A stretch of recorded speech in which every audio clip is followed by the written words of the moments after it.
آج کی بابرکت شب نور، شب برات کے نام سے معروف اور مشہور ہے۔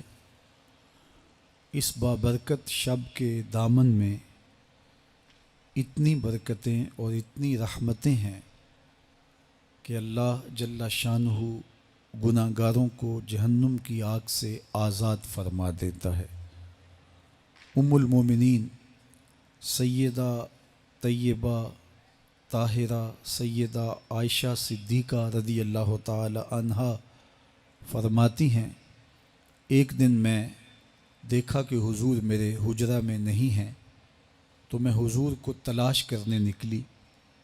جنت البقیع میں آسمان کی طرف سر اٹھائے حضور اللہ سے التجائیں کر رہے تھے۔ مجھے دیکھا تو ارشاد فرمایا، عائشہ کیا تم نے یہ سمجھا کہ اللہ کا رسول تم سے زیادتی کرے گا؟ فرماتی ہیں میں نے عرض کی، یا رسول اللہ صلی اللہ علیہ وسلم، میں یہ سمجھا شاید آپ کسی زوجہ محترمہ کے حجرہ میں تشریف لے گئے ہیں۔ فرمایا آج لیلۃ النصف من شعبان، شعبان کی 15ویں رات ہے، درمیانی شب ہے۔ اس رات کو اللہ تعالی جل شانہ آسمان دنیا پہ نزول اجلال فرماتا ہے اور قبیلہ بنو کلب کی بکریوں کے بالوں سے زیادہ لوگوں کو جہنم کی آگ سے آزاد کر دیتا ہے۔ قبیلہ بنو کلب عرب کا بہت بڑا قبیلہ تھا جو بھیڑ بکریاں پالتے تھے اور لاکھوں کی تعداد میں ان کی بکریوں اور بھیڑوں کے ریوڑ تھے۔ تو اس قبیلے کی بکریوں کے بالوں سے بھی زیادہ گناہ گاروں کو جہنم کی آگ سے آزاد کر دیا جاتا ہے۔ تو یہ وہ بابرکت شب رحمت ہے، شب نور ہے، جس کے دامن میں اتنی برکتیں ہیں کہ کوئی محروم نہیں رہتا۔ صرف وہ بد نصیب لوگ جو شرک میں مبتلا ہیں، جو سخت کینہ پرور ہیں، جو قطع رحمی کرتے ہیں، قاتل ہیں، عادی شرابی یا بدکار ہیں، انہیں اس مبارک رات میں محروم رکھا جاتا ہے، ورنہ اللہ کی رحمتوں کا عموم اس بابرکت راتوں میں اس قدر ہوتا ہے کہ کوئی گناہ گار جو اس کے حضور ہاتھ دعا کے لیے اٹھاتا ہے اور اپنا دامن پھیلا کے اس کی رحمتیں مانگتا ہے، اسے محروم نہیں رکھا جاتا، بلکہ اللہ سب گناہ گاروں کو جہنم کی آگ سے آزاد کر دیتا ہے۔ ایک روایت میں آتا ہے کہ اللہ لیلۃ النصف من شعبان، شعبان کی 15ویں رات کو آسمان دنیا پہ اپنی رحمتوں سے جلوہ گر ہوتا ہے اور فرماتا ہے کوئی رزق مانگنے والا، میں اس کی جھولیاں بھر دوں، ہے کوئی مغفرت طلب کرنے والا، میں اس کے گناہ معاف کر دوں، ہے کوئی مجھ سے عافیت مانگنے والا، میں اس کو عافیتوں سے نواز دوں، ہے کوئی فلاں چیز مانگنے والا، ہے کوئی فلاں چیز مانگنے والا، اس کی رحمتیں آواز دیتی ہیں، اور یہ آواز غروب آفتاب سے لے کر کے طلوع فجر تک مسلسل بندوں کو دی جاتی ہے، اور بندے اس کے حضور اگر دست طلب دراز کریں، اپنی جھولی پھیلائیں، تو اللہ تعالیٰ ان کو ان کے مانگنے سے بھی زیادہ عطا فرماتا ہے۔ اس امت کو اللہ تعالیٰ نے اس طرح کی راتیں دے کر کے مغفرت، بخشش، غفران اور رحمتوں کی فراوانی نصیب کی ہے۔ میرے حضور نے ارشاد فرمایا، ایک شخص صبح سے لے کے ظہر تک مزدوری کرتا ہے، اس کو ایک قیراط ملتا ہے۔ ایک ظہر سے لے کر عصر تک مزدوری کرتا ہے، اس کا وقت تھوڑا ہے لیکن اس کو بھی ایک قیراط ملتا ہے۔ اور تیسرا شخص عصر سے لے کر مغرب تک مزدوری کرتا ہے، اس کو 2 قیراط ملتے ہیں، جبکہ اس کا وقت دونوں سے کم ہے۔ فرمایا پہلی مثال یہود کی ہے، دوسری مثال نصارہ کی ہے، اور تیسری مثال میری امت کی ہے کہ اس کو تھوڑے عمل پر زیادہ ثواب دیا جاتا ہے۔ تو یہود اور نصارہ نے اس پہ برا منایا تو حضور علیہ السلام نے فرمایا کہ اللہ نے ان کے اجر میں تو کمی نہیں کی، لیکن مسلمانوں کو زیادہ اجر دے دیا، تو یہ اس کی کرم نوازی ہے۔ تو یہ تھوڑے وقت کی عبادتیں اور چند راتوں کی بیداری اور مخصوص اوقات میں اللہ کے حضور عبادت و ریاضت ایک گناہ گار کو کہاں سے کہاں تک پہنچا دیتی ہے، اس کے گناہوں کی معافی کا ذریعہ بھی بنتی ہے اور درجات کی بلندی کا سبب بھی۔ دیکھیے لیلۃ القدر ایک رات 1000 مہینے کی عبادتوں سے بہتر قرار پاتی ہے۔ اسی طرح دیگر مواقع ہیں کہ اللہ تعالیٰ اس امت کے لیے رکھے ہیں، رحمت رب بہانہ می طلب، اور یوں بھی پڑھا گیا رحمت رب بہانہ می طلب۔ اس کی رحمتیں قیمت نہیں مانگتی اور اس کی رحمتیں بہانہ تلاش کرتی ہیں، تو وہ اپنے بندوں کو بخشنے پہ آمادہ ہے اگر وہ اپنا دامن طلب پھیلائیں۔ قرآن مجید میں ایک مقام دیکھیے کتنا دل آویز ہے، فرمایا ما یفعل اللہ بعذابکم، اللہ تمہیں عذاب دے کے کیا کرے گا؟ اس کی یہ چاہت نہیں ہے کہ تمہیں عذاب میں مبتلا کرے، اس کی چاہت یہ ہے کہ تم اس کی چوکھٹ پہ آؤ، جھولی پھیلاؤ، اس سے خیرات اور رحمت مانگو، اور وہ تمہارے ماضی کے سارے گناہ معاف کر کے، ساری غلطیاں معاف کر کے تمہیں اپنی رحمتوں سے مالا مال فرما دے۔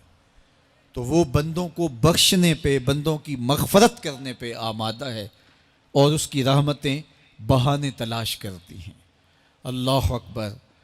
اور دوسری جانب اس کے بندے، اس کے مملوک، اس کی مخلوق، اور مخلوق کی گناہ گار اور نیکوکار اس کی رحمتوں کے طالب ہوتے ہیں، بلکہ وہ گناہ کرنے کے بعد جب معافی مانگتے ہیں تو اللہ کو یہ معافی بہت پسند ہے۔ معافی مانگنا، اس کے حضور اپنے دامن کو پھیلانا، وہ اس کو بہت زیادہ محبوب ہے۔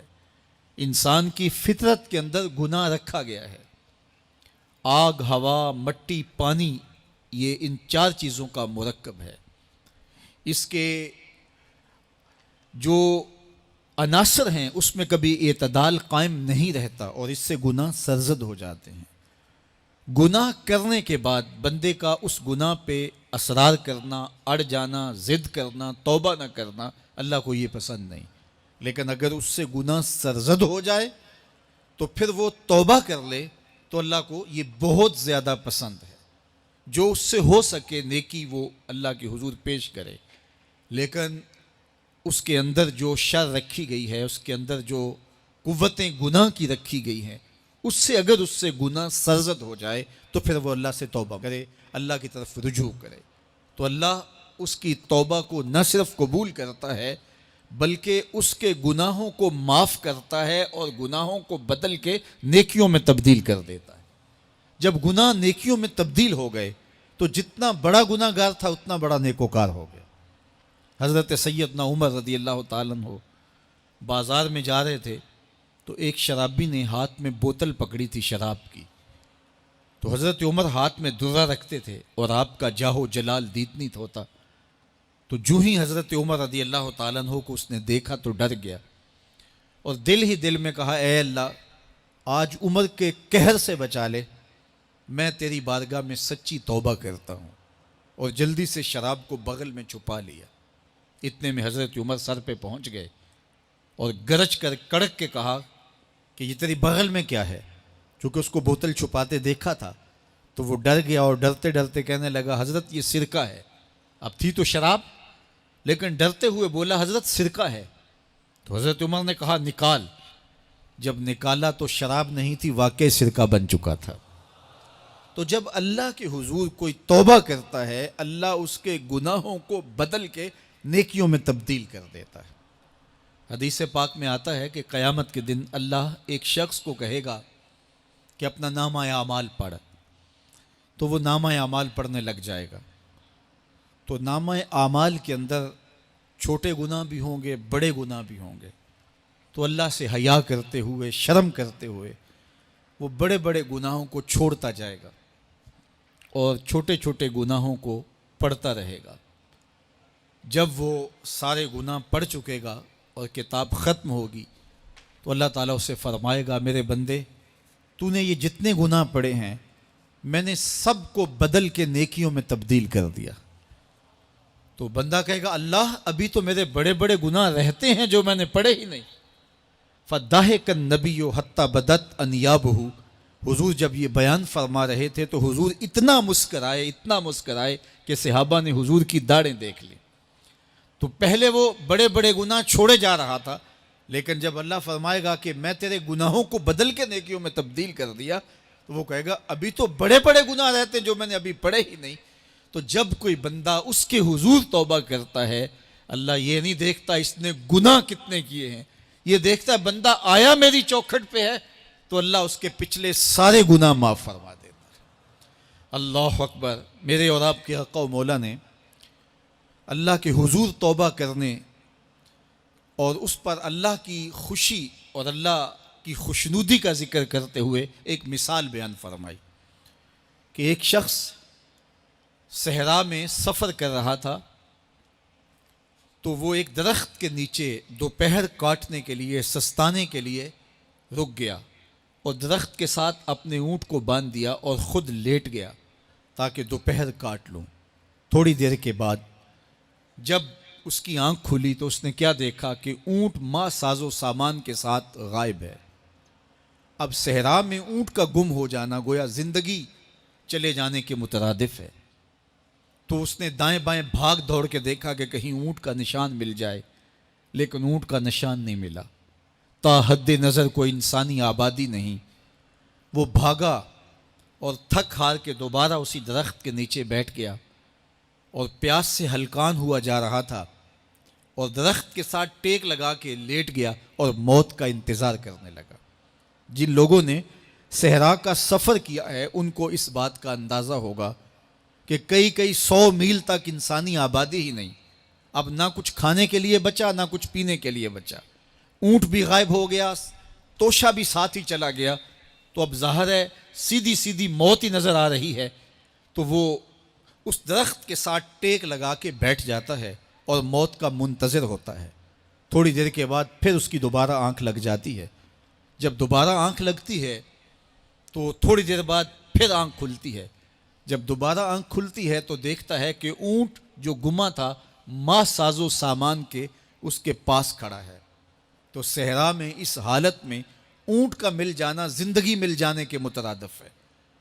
تو وہ اتنا خوش ہوا کہ خوشی کی انتہا نہ رہی، بلکہ مسرتوں کے ہجوم میں درک گیا اور کہنے کیا لگا، اللہم انت عبدی وانا ربک، اے اللہ تو میرا بندہ اور میں تیرا رب۔